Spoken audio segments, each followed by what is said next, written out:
ନବୀନ ବାବୁ ତ ନାମାଙ୍କନ ଭରିଲେ ଆଉ ନବୀନ ବାବୁ ହିଁ ପରବର୍ତ୍ତୀ ସଭାପତି ହେବେ ବୋଲି ଏହି ଆଶା ରହିଛି ଏବଂ ଏଥର ଆଉ ପଲିଟିକ୍ସ କ'ଣ ରହିଲା କ'ଣ କିଏ କରୁଛି ନ କରୁଛି କିଛି ମାନେ ନଥାଏ ଯଦି ଓଡ଼ିଶା ଲୋକଙ୍କର କଲ୍ୟାଣ ହେଉଛି ଯେଉଁଟା ପାଇଁ ବିଜୁ ବାବୁଙ୍କର ସଦାବେଳେ ଜଣେ ବିକଶିତ ପୁରୁଷ ଏବଂ ଅନ୍ୟତମ ବରପୁତ୍ର ଓଡ଼ିଶାର ତାଙ୍କର ଜୀବଦଶାରେ ଯେତିକି କାର୍ଯ୍ୟ କରିଛନ୍ତି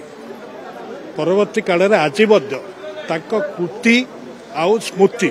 ମଳିନା ପଡ଼ିବ ନାହିଁ କିଏ କ'ଣ ଉଦ୍ୟମ କରିପାରେ ବା ନିନ୍ଦୁମାନେ କିଛି କହିପାରନ୍ତି କିନ୍ତୁ ଏକଥା ସ୍ୱତଃସିଦ୍ଧ ଯେ ଏଇ ପ୍ରଭାତ ପୁରୁଷଙ୍କର ତାଙ୍କର ଜୀବଦଶାରେ ଯାହା କରିଥିଲେ ଏପରିକି ଭାରତର ସ୍ୱାଧୀନତାର ପରବର୍ତ୍ତୀ କାଳରେ ସେତେବେଳେ କଂଗ୍ରେସରେ ଥିଲେ ସେ କଂଗ୍ରେସର ମୁଖ୍ୟମନ୍ତ୍ରୀ ଥରେ ହେଇଥିଲେ ଥରେ ମୁଖ୍ୟମନ୍ତ୍ରୀ କିନ୍ତୁ ସଦାବେଳେ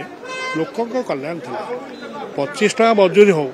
ସୁବୋଧ ଯୋଡ଼ିଆକୁ ପୋଲିସ କ୍ଷମତା ହେଉ ଏବଂ ଯେଉଁ ମହିଳା ସଶକ୍ତିକରଣ ଯେଉଁ ତ୍ରିସ୍ତରୀୟ ପଞ୍ଚାୟତ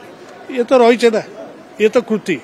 ନହେଲେ ତାଙ୍କର ଯେଉଁମାନେ ରାଜନୈତିକ ପ୍ରତିଦ୍ୱନ୍ଦ୍ୱୀ ଥିଲେ ତାଙ୍କ ସହିତ ତାଙ୍କୁ କେବେ ଝଡ଼ର ଇଗଲ କହିନଥାନ୍ତି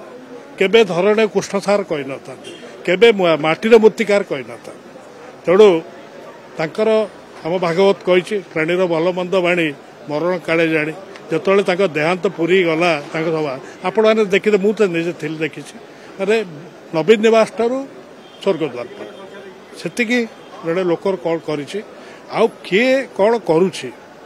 ଏମିତି ଶୁଣନ୍ତୁ ପ୍ରତ୍ୟେକ ସମସ୍ତେ ଅମୃତସ୍ୟ ପୁତ୍ରା ନୁହନ୍ତି ମାନେ ସମସ୍ତେ ଅମୃତ ସନ୍ତାନ ନୁହନ୍ତି ଭଗବାନ ଜନ୍ମ ଦେଇছে ସମସ୍ତ ଅମୃତ ସନ୍ତାନ କରି କିନ୍ତୁ କିଏ କେଉଁଠି କିଭଳି ଭାବେ କରୁଛି କିନ୍ତୁ ତାକୁ ଧରିକି ବସିବା ଅପେକ୍ଷା ଆମେ ଯେଉଁମାନେ ଆମର ଯେତେ ବରପୁତ୍ର ଗୋପନ ଦାସଠୁ ଆରମ୍ଭ କରି କୁଳବୁଦ୍ଧଠୁ ଆରମ୍ଭ କରି ଯେତେ ଯାହା କିଛି ଓଡ଼ିଶା ପାଇଁ କରିଛନ୍ତି ଆମେ ସେୟାକୁ ମନେ ରଖି ଆଗେଇ ଯିବାଟା ହେଉଛି ଓଡ଼ିଶା ପାଇଁ ସର୍ବଶ୍ରେଷ୍ଠ ଆମର ଅବଦାନ ବିଜୁ ପଟ୍ଟନାୟକ ଅମର ରହେ